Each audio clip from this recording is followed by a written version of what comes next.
Na verdade, assim, eu não ia assistir, porque eu já vi vários filmes, documentários, eu acho todos muito legais e tal, mas assim, é um pouco da história que eu já conheço pra caramba.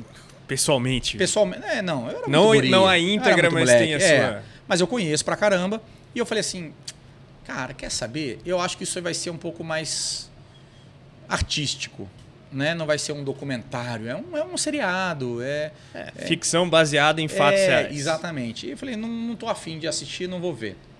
Aí eu tava na casa de um amigo, inclusive um grande amigo, um patrocinador, tava na casa de Natan, então tava né, um dos donos lá da Bet Nacional, passando um feriado, me convidou, putz, eu falei, cara, óbvio, vou, tava sentado lá e falei, vamos ver o seriado do Senna? Eu falei, então vamos, cara, liga essa TV e vamos ver. Ficamos na sala todo mundo, botamos lá e eu gostei do primeiro episódio. E a minha esposa também. Ela falou, ficou bom. Vamos assistir não, vamos esperar o meu filho, Cadu, entrar de férias, vamos assistir com o Cadu. E aí eu falei assim, então vamos assistir com o meu filho. Então, para ele ter um pouco de noção de quem foi o Ayrton. Aí eu parei, não vi ainda, ele entra de férias semana que vem, estamos programando, aí eu vou sentar com ele e vamos ver um pouquinho do seriado. Ele sabe, obviamente, quem é a Senna, é impressionante, porque, cara, tem 30 anos, né? Tem 30 anos que ele morreu. Quem tem menos de 36, 37 anos não viu o Ayrton. Não viu o Ayrton. Você tem quantos anos? Eu tenho 28. Você tá com 28? Você é novinho, hein? 28. Eu vi. 44. Você não viu o Ayrton? Você não viu o Ayrton? Então, assim, quando o Ayrton morreu, você tinha 14. Então, assim, Eu lembro muito bem. Então, a maioria das pessoas não viram o Ayrton. E todas elas têm exatamente a noção de quem foi o Ayrton Senna. Eu costumo brincar que, para mim, o Ayrton era o Brasil que dava certo. A gente acordava domingo de manhã, esperava a musiquinha tocar, a bandeira subir, o Brasil dar certo e a gente sair feliz para ir para a praia, para o almoço da família, fazer nossas coisas. Então, a gente acordava junto, o Brasil acordava junto às 2 da manhã para ver um GP do Japão. No seu caso ainda era o seu pai que... Pô, na voz do meu pai. Falar, mãe, papai, é papai? Assim, eu era guri e tal. Então, tem uma relação que eu não queria muito ver. Então, eu não vi o seriado. Não conversei com meu pai sobre isso. Não sei se ele viu. Então, assim, ainda não tive essa conversa em casa de saber o que ele achou e tudo.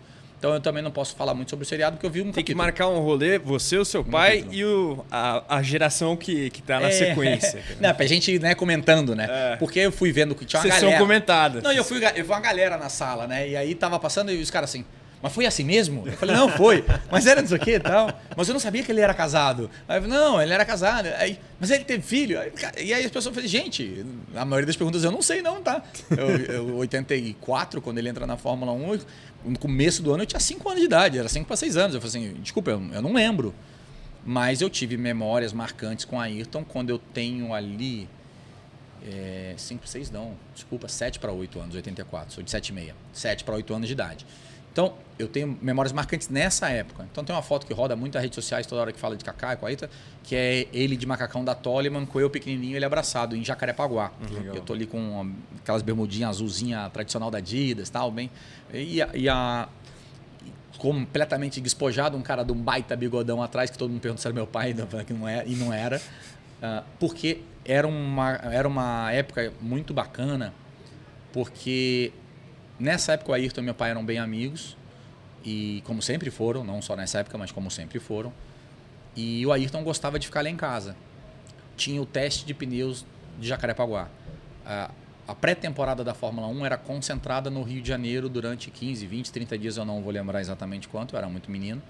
Mas a pré-temporada inteira não girava 2 ou 3 semanas, era Rio de Janeiro, as equipes se juntavam e ficavam testando pneu. Era o famoso teste de pneus de Jacarepaguá. Verãozaço carioca, fevereiro, sol torando. Os gringos só de shorts lá.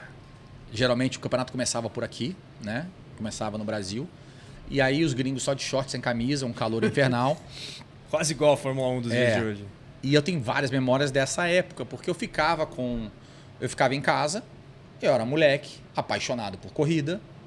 E quando minha mãe ia embora, ela tinha loja de decoração e tal, e minha mãe ia trabalhar, meu pai tinha algum compromisso com televisão, eu tava de férias, fevereiro, e o Ayrton falava, bora moleque, bora pra pista? Eu falava, é hoje, vambora. E eu lembro que eu saía da minha casa, a gente morava na Barra da Tijuca, pertinho do autódromo, a gente ia da minha casa até o autódromo, eu com o Ayrton no carro, só eu e ele, várias vezes isso aconteceu. E Fantástico. numa época onde criança andava no banco da frente sem cinto de segurança e respeito à lei de trânsito quase nenhuma. Era normal isso, gente, tá? Não façam isso, mas era assim que Não me acontecia, julguem. a vida era assim na década de 80. E eu ia sentado e o Ayrton ia sentando o sarrafo até Jacarepaguá, tipo, vou mostrar para esse menino que eu sou bom, como se ninguém soubesse que ele era bom. Um nível além de desrespeito às regras de Exatamente, de responsabilidade com a criança.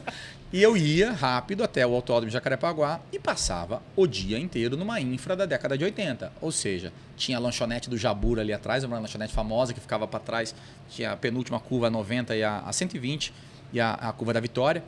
E tinha uma lanchonete virada para o autódromo ali dentro, eu fazia um lanche ali, ficava o dia inteiro, aqueles boxes de porta de metal que desce, cadeirinha de plástico da Brahma, aquelas cadeirinhas de plástico de boteco, os meca inglês morrendo de calor só de bermudinha sem camisa, e eu passava o dia ali, e quando eu ficava cansado, e eles tinham que mexer no carro, tinha uma pausa no treino, e algumas vezes eles me botaram sentado dentro do cockpit, da Lotus, da Toleman, eu ficava sentado dentro do cockpit descansando, tirando um cochilo. Um desses vídeos tem, num teste de pneus, tô eu sentado, ele me põe um capacete, tem o Ayrton de macacão amarrado na cintura sem camisa, debruça no cockpit, eu sou eu que estou sentado lá dentro, ele fica trocando uma ideia comigo ali, tá, aí, tudo bem, moleque, tal, e eu fico sentado ali dentro do carro. E essas memórias, cara, parece que foram ontem. Essas eu lembro, parece que foram ontem. Depois, quando chega em 88, que eu já tenho 12 anos de idade, que já teria talvez a condição de trocar 3 frases, porque com 7 anos eu não trocava nenhuma frase. O Ayrton já era campeão mundial de Fórmula 1, o Ayrton já era famoso, já não ficava mais lá em casa, já ficava no hotel, já tinha um monte de compromisso e já era um mundo mais profissional da Fórmula 1. E aí a amizade com meu pai se fortalece e eles vão jantar quase todo o GP de Fórmula 1, eles se vêm fora, mas eu já paro de ver o Ayrton, já não tinha mais esse contato. Eu passava a ver nas férias de Angra de final de ano, ele tinha uma casa em Angra, a gente também. Isso aí 91, 92, 93. O Ayrton geralmente ia lá de manhã cedo jogar tênis com meu pai, lá em casa, e depois a gente ia para casa dele ficar andando nos jet skis que ele tinha, nos brinquedos que ele tinha. Então, aí durante eu acho que 2 ou 3 anos, 91, 92, 93, ou 92, 93, 94, durante 3 anos a gente teve esse convívio de Angra, retomando o que tive na infância. Então, teve um buraco ali de 87 até 92, e aí parei de ver só pela TV para de volta ter um contato mais perto.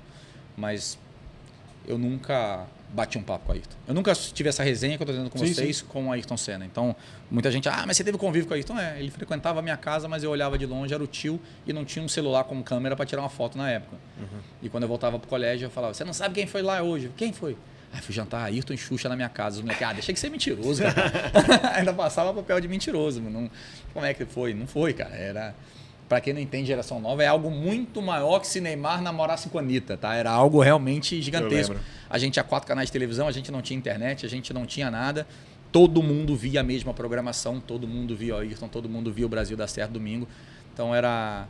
De manhã cedo era o programa da Xuxa e domingo aos domingos era o Ayrton. Então era um negócio, quando aconteceu então mais esses dois, um negócio muito intenso. E aí esse convívio até se afastou um pouco.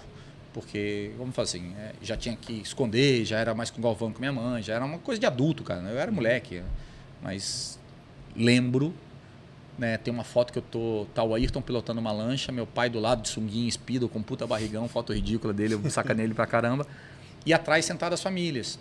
E eu tô lá em pé na lancha lá atrás, segurando, um molequinho, devia ter 8, 9 anos, eu segurando ali dentro da lancha, o Ayrton pilotando a lancha. Então, assim, eu tenho esses flashes de memória de Angra, de lá em casa, a oportunidade que eu tive de conviver com um cara que impactou minha vida diretamente. Muito do motivo de eu escolher de fazer o que eu gosto de fazer veio da paixão de ver o Ayrton correr. Então, sem dúvida nenhuma, teve um impacto na minha vida gigantesco.